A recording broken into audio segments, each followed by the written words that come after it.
Welcome to Mont St Michel, and it's located in the area of Normandy, which is in northern France along the coastline.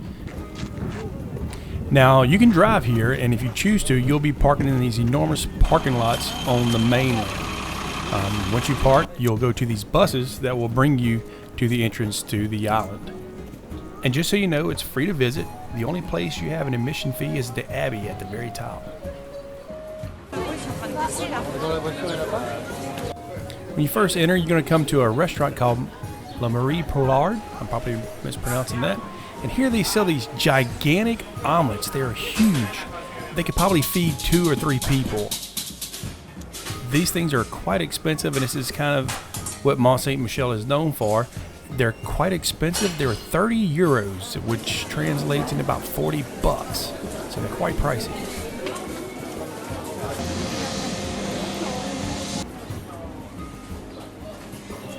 And as we look down here, you can kind of see the way the cobblestone streets are, and everything's really narrow. There's not much room to navigate. It's really crowded during the daytime hours.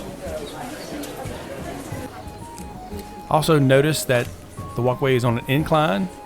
Some places it's not so bad, and on others it's really noticeable.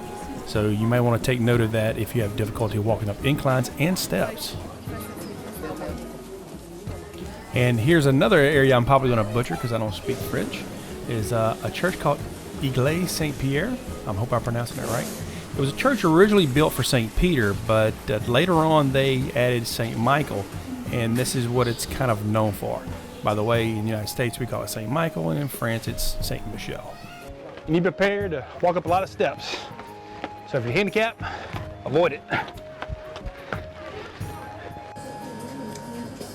Once you get to the top, you can look out over these mudflats, and the whole island is surrounded by these mudflats. So at low tide, you can go out and walk on these things. While these people are out there, I have no idea. I didn't know you could do this, and I didn't bring anything to walk out there. I know some people go out there barefoot, but a lot of people go out there for some reason. I wish I could tell you more on that, but unfortunately I can't. Now this is the walkway up to the Abbey, which is what most of these people come to this island for, is to see this Abbey that was built in the 11th century. When you get up here, you'll go to an area to buy tickets. This is the entrance. You'll go in here. The tickets cost 10 euros, which is about $11.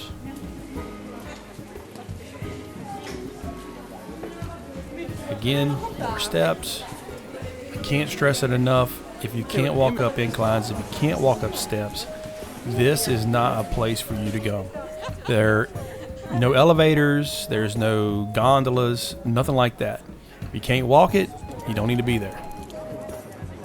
And this was pretty neat. This was some rescue crews doing some training. They were practicing evacuating a simulated patient off the top, which is pretty neat and scary all rolled into one. I'd hate to know that if you got injured or couldn't make it down, this is how you're getting down.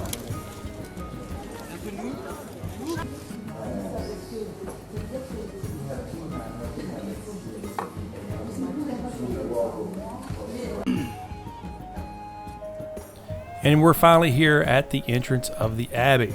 And from the outside, it doesn't look like much. And from the inside, same thing. There's no art. There's no real stained glass to speak of. I mean, it's beautiful to look at just from the architectural standpoint, just to think that they've built this thing by hand. But if you're coming to see art, you're not going to see it here. Now, this is another area. And in French, I can't pronounce it, so I'm just going to put it on the screen. You can figure it out for yourself. And just loosely translates into a garden. This is something called the refectory. Essentially, it's just a dining hall. Monks would come in here and fill this place up. And this is where they would eat their meals. I can imagine how many people must have been in this place. And this is the huge wheel, and they would use this device to hoist up supplies to the top of the mountain, and I kind of can't blame them for doing it. I'm sure it's kind of tough carrying up all those inclines and stairs.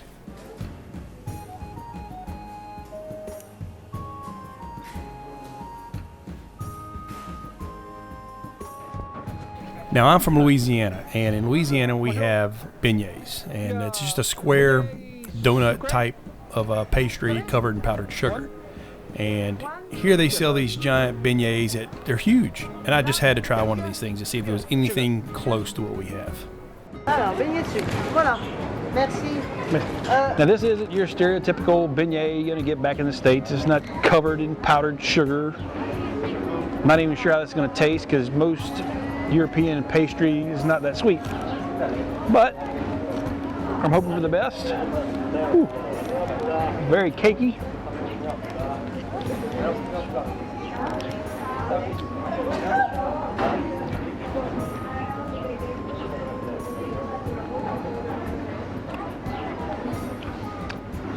It's like a giant biscuit with a little sugar on it. That's what it literally tastes like, a giant biscuit with a little sugar on it. Definitely not worth it for $4.50 in euros, which is about $6, roughly. Now, when you enter the parking lot, the machine is going to give you a ticket. You're going to take this same ticket, enter it in the machine, and it's going to tell you exactly how much you owe. We were there for about 4 or 5 hours, and it cost us $12.30 in euros, which was about 16 bucks. It was a little pricey. Now this machine's going to spit this ticket back out, and you're going to use it to exit the parking lot. So these are my tips for Mont St Michel. As stated several times, if you can't walk up an incline or if you can't climb a lot of stairs, this is not the place for you. Number 2, the whole island is a giant tourist trap. So if you don't like a lot of crowds, you might want to come really early or really late. The only downside of coming late is you might miss out on a few things because they're going to start to close. Number 3, when you come here, you got to get your souvenir, right? Well, let me give you this little tip. They don't change from store to store. The first store, the last store, and every store in between have the exact same trinkets. Also, in conjunction with that, don't buy your souvenir on the way in, buy it on the way out so you don't have to carry it. Click on this icon to the right to subscribe to my channel, or one of the videos to the left for another destination.